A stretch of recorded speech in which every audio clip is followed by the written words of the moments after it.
તો હવે આગળ નજર કરીશું અન્ય સમાચારો પર।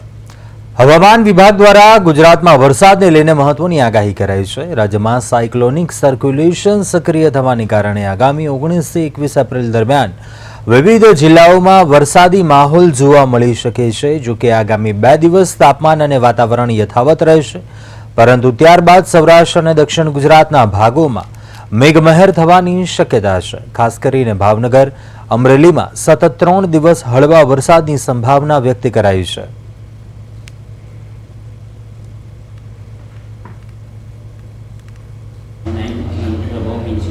साइक्लोनिक सर्कुलेशन है और साथ में एक ट्रक है जो नॉर्थ वेस्ट राजस्थान से साउथ वेस्ट एमपी तक गया हुआ है, ईस्ट राजस्थान से होते हुए।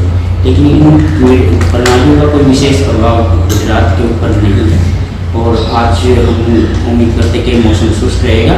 डे 1 डे 2 यानी कि 17-18, जो डे 3 से डे 5 है 19, 20 और 21 अप्रैल को छिटपुट स्थानों पर सौराष्ट्र कच्छ में और गुजरात रीजन में हल्की से मध्यम बारिश हो सकती है। और अगर बारिश को उसकी टेम्परेचर की बात करें मैक्सिमम की, तो पिछले 24 घंटों में कोई विशेष बदलाव